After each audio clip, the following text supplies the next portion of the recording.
Olá, sejam muito bem-vindos a mais um vídeo do canal Economia no Foco. Nesse vídeo nós estaremos discutindo o keynesianismo, uma escola de pensamento econômico que ganhou notoriedade durante a Grande Depressão. Enquanto os modelos econômicos clássicos não conseguiam prever e nem solucionar o que estava acontecendo com o mercado naquela época, um cara chamado John Maynard Keynes, ele chegou para ter essa abordagem do pensamento partindo do princípio da demanda agregada. Ele dizia que o total de gastos realizados por consumidores, empresas ou pelo próprio governo era o principal motor da atividade econômica. E em momentos de recessão, quando a demanda cai, o desemprego aumenta, a produção diminui, a intervenção estatal ela é muito bem-vinda, porque ela se torna fundamental para estimular a economia e restabelecer o equilíbrio. Essa é a visão do keynesianismo. Então, nós iremos discutir essa visão a partir de agora, abordando vários temas. As origens dessa visão, como ela surgiu, quem que criou essa visão, quem que é essa pessoa. Então, nós iremos discutir tudo isso a partir de agora. Então, vamos analisar o contexto histórico, as origens históricas e o contexto de surgimento dessa visão. Então, antes do keynesianismo, as economias eram basicamente regidas por teorias da escola clássica, que acreditavam na autorregulação dos mercados. E durante a Grande Depressão de 1929, o mercado mostrou os limites dessa teoria, pela falta de capacidade do mercado de se autorregular naquela crise. E John Maynard Keynes veio propondo que em períodos de crise, o mercado por si só não era capaz de corrigir os desequilíbrios. Esse cara, John Maynard Keynes, ele era um economista britânico de grande renome.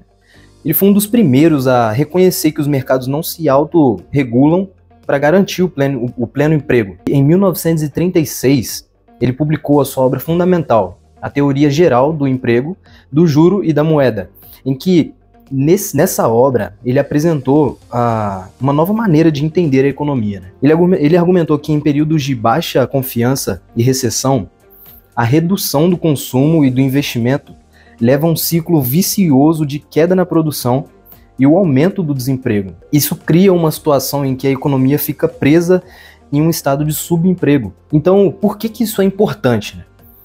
Keynes demonstrou que quando os agentes econômicos, que são as famílias, as empresas e os investidores, eles deixam de gastar, a economia sofre. E nesse contexto, a ação governamental se torna essencial para reverter essa tendência negativa. Então vamos ver os conceitos fundamentais do keynesianismo. Então, com base em John Maynard Keynes, o seu principal foco nessa visão é a base da demanda agregada. Mas o que seria isso, a centralidade da demanda agregada? Nada mais é do que a soma total de todos os gastos em bens e serviços em uma economia, durante um determinado período. E essa demanda é composta por consumo das famílias, que é o consumo diário com alimentos, roupas, moradia, tudo isso. Os investimentos das empresas, que são os gastos com novas fábricas, equipamentos. Os gastos do governo também entram nessa conta da demanda agregada, investimentos em infraestrutura, saúde, educação. E as exportações líquidas, que é a diferença entre o que o país importa e o que o país exporta. E por que essa demanda agregada é tão importante? Segundo Keynes, o nível de produção e o emprego de uma economia dependem diretamente da quantidade de gastos realizados. E se a demanda agregada é alta, as empresas elas produzem mais, elas contratam mais trabalhadores e a economia cresce. E se, pelo contrário, ela cai, a produção diminui, o desemprego aumenta e o ciclo negativo ele se intensifica. Agora, um conceito muito importante é o conceito de multiplicador, que na visão keynesiana é um conceito que explica como o aumento inicial dos gastos ele pode gerar um efeito em cadeia na economia.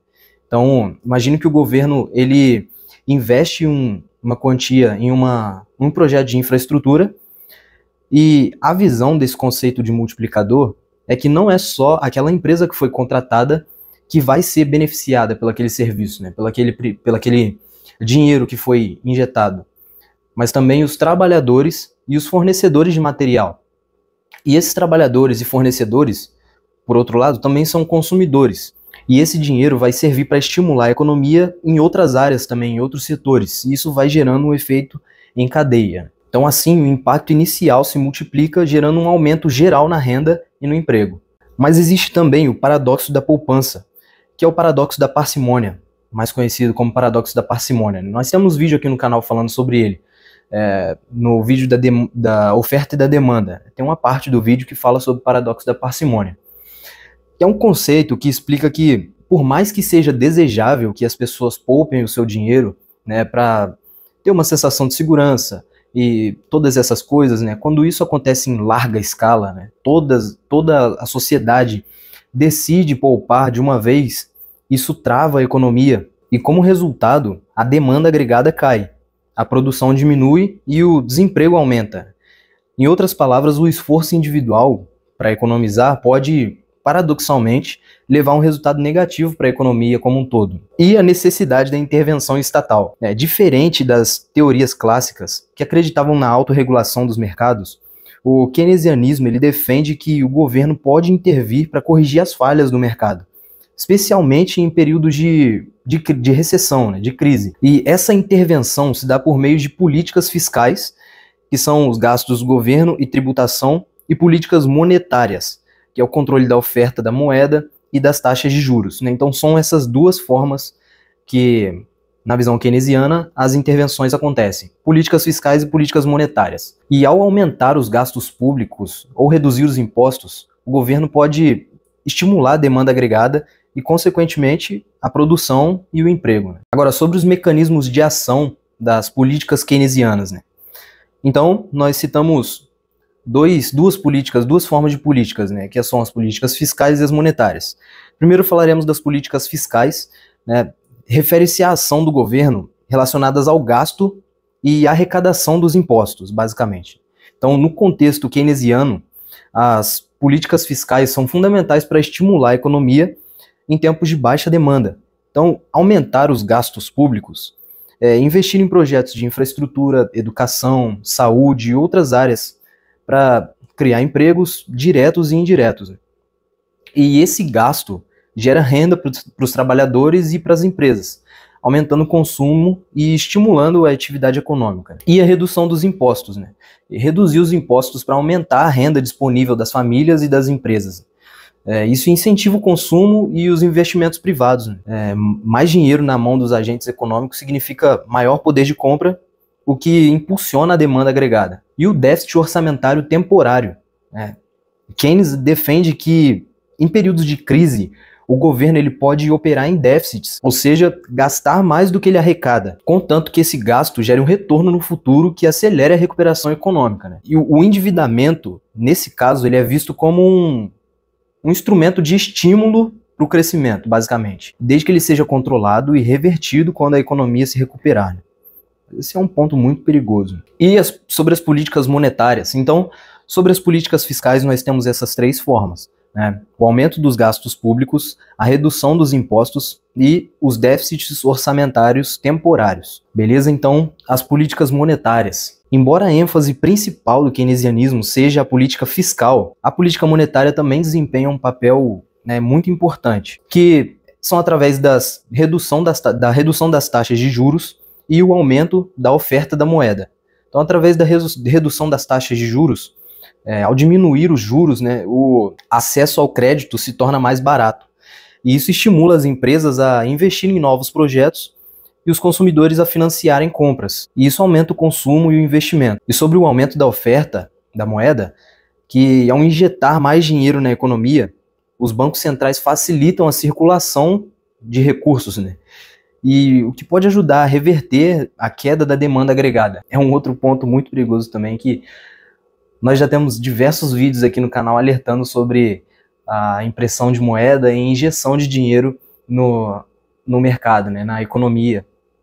Isso é muito perigoso, né? Se você quiser se aprofundar sobre esse tema, você pode pesquisar o efeito Cantillon. Nós temos um vídeo aqui no canal falando sobre ele. Eu vou deixar o link na descrição também. A coordenação das políticas. Para que esse efeito estimulador seja máximo, é fundamental que as políticas fiscais e as políticas monetárias atuem de forma coordenada, né? E enquanto os gastos públicos e a redução de impostos elevam a demanda agregada, a política monetária garante que o crédito esteja disponível e os custos de financiamento estejam baixos, né? E isso cria um ambiente favorável para o crescimento econômico, segundo a visão econômica de John Keynes. Então, existem alguns exemplos históricos, né, sobre essa visão keynesiana. É que durante a Grande Depressão, o presidente Franklin, nos Estados Unidos, ele implementou o New Deal. Foi um conjunto de programas e reformas que exemplificaram os princípios keynesianos. O que o governo norte-americano fez, basicamente, foi aumentar significativamente os gastos públicos em obras de infraestrutura, programas de emprego e reformas financeiras, o que ajudou a reanimar a economia e reduzir o desemprego, restaurar a confiança dos investidores e consumidores também. Agora, a reconstrução pós-Segunda Guerra Mundial, durante a Segunda Guerra Mundial, diversos países adotaram essa política keynesiana para reconstruir suas economias. Os investimentos maciços em infraestrutura, educação e saúde, aliados a medidas para estimular o consumo, permitiram que essas economias orientais experimentassem décadas de crescimento e sustentabilidade, né, e estabilidade. E esses exemplos demonstram que, em momentos de crise ou transição, a intervenção estatal planejada, ela pode ser decisiva para a retomada do crescimento. Agora vamos para as partes das críticas que essa visão recebe, né? Então, ela recebe crítica da visão dos monetaristas, né, que é a escola de Chicago. Economistas como Milton Friedman, né, e outros monetaristas, eles defendem que a política monetária e a não intervenção fiscal deve ser o principal instrumento para controlar a economia, né? É uma visão totalmente diferente da visão keynesiana. Então, esses críticos argumentam que o controle da oferta da moeda é mais eficiente para evitar a inflação e estabilizar a economia. E os gastos públicos excessivos, eles podem gerar inflação e desestimular os investimentos privados. Bom, esses críticos, eles afirmam que os mercados, eles tendem a se ajustar se houver um controle adequado e da quantidade de dinheiro em circulação, o que pode ser feito por políticas monetárias mais rigorosas e previsíveis, e não por políticas fiscais. Bom, e vem crítica também da visão neoclássica, né? Os neoclássicos, eles argumentam que as pessoas, né, que são os consumidores, as empresas, elas são seres racionais, né? Elas raciocinam. Isso é muito bom, né? E ao anteciparem essa intervenção do governo, eles ajustam o seu comportamento, né, o que pode neutralizar os efeitos de estímulos fiscais.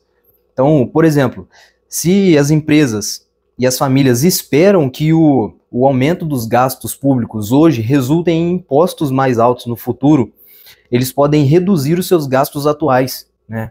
E isso anula aquele efeito multiplicador que a gente falou no começo do vídeo. E essa antecipação pode fazer com que as políticas de estímulo tenham um impacto muito menor do que o esperado. Agora, os debates sobre o endividamento público. Então, outra crítica muito recorrente é a preocupação com o acúmulo de dívida pública, né? Enquanto o keynesianismo defende que os déficits temporários, né, para a economia podem ajudar, né, em períodos de crise, os críticos apontam que o endividamento excessivo ele pode comprometer a sustentabilidade fiscal ao longo prazo. Então, o aumento da dívida ele pode levar a problemas como a elevação dos juros no futuro e a dificuldade para financiar os investimentos essenciais, né, caso o crescimento econômico seja suficientemente robusto para compensar os gastos. Agora, sobre o legado e a importância atual do keynesianismo, né? O legado de John Keynes ele é muito notório, né, nas políticas de hoje em dia, né? As suas ideias influenciaram a elaboração de políticos econômicos em diversos países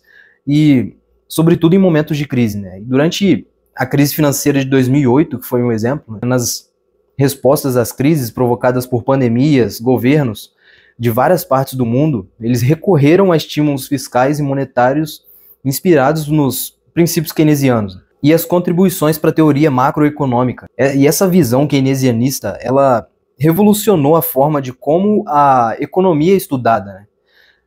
Ele destaca a importância da demanda agregada e a necessidade das políticas governamentais ativas para corrigir os ciclos econômicos. E essas ideias permitiram a formulação de modelos que explicam a dinâmica entre consumo, investimento, desempenho e produção. E a criação de ferramentas para que os governos possam agir preventivamente em momentos de desaceleração econômica, evitando crises mais profundas. E a atualidade do keynesianismo, mesmo após várias décadas da teoria geral do emprego, do juro e da moeda, né, essa obra fundamental de John Keynes, os princípios keynesianos eles permanecem muito relevantes. Em um mundo cada vez mais conectado e sujeito a choques externos, como as crises globais, pandemias e outras mudanças tecnológicas muito rápidas, né?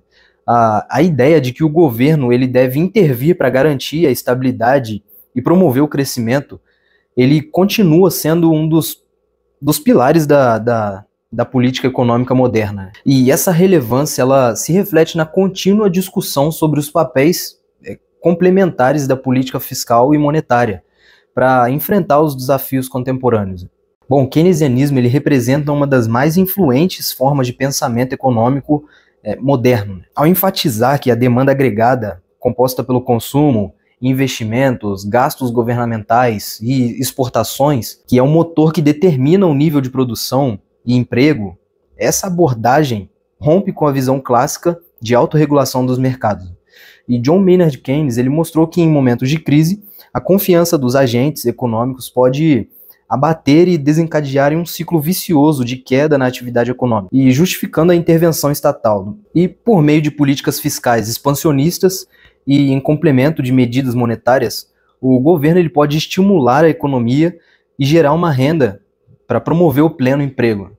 E embora essa abordagem ela tenha enfrentado várias críticas, desde questionamentos sobre a eficácia dos estímulos diante da racionalidade dos agentes, até debates sobre a sustentabilidade de endividamento público, o seu impacto e legado, eles são inegáveis, né? Estando presente em momentos decisivos na história, né, mundial. É inegável, por mais que ela receba várias dessas críticas, principalmente da visão austríaca, que foi o último vídeo que nós fizemos, né, que é uma visão totalmente contrária, é inegável a sua relevância em momentos da história mundial. Então, em resumo, compreender o keynesianismo é essencial para qualquer estudo sobre economia, porque ele fornece ferramentas para analisar ou intervir em ciclos econômicos, garantindo que a sociedade possa enfrentar momentos de recessão e promover um crescimento sustentável, né, na visão keynesiana. Ao explorar desde suas origens e conceitos básicos até a aplicação na prática e as críticas contemporâneas também, isso é fundamental para que você possa entender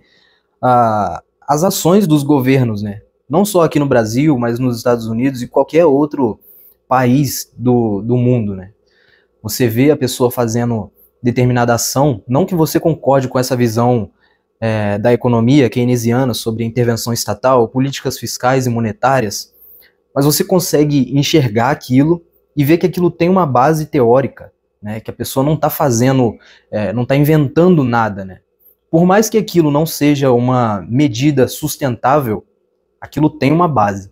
Então, é fundamental que a gente conheça todas as visões da economia para que a gente possa julgar melhor as ações do nosso país, né? Antes de ficar falando abobrinha nas redes sociais. Então, esse foi o vídeo de hoje. Se você gostou desse vídeo, eu peço que você curta esse vídeo, compartilhe esse vídeo com seus amigos e comente nesse vídeo o que eu posso melhorar nesse canal, né? É um canal iniciante, né? Então você pode interagir mais nesse vídeo para me ajudar, né? Motivar a trazer mais conteúdos. Curta esse vídeo para me motivar a trazer mais conteúdos, né? Se inscreva nesse canal para me motivar a trazer mais conteúdos. Isso é muito importante para quem está começando, né? Então eu peço a sua ajuda para que você interaja nesse vídeo e nos próximos vídeos também, né? A tendência do canal é só melhorar. Eu não tenho dúvidas disso. Então, até o próximo vídeo.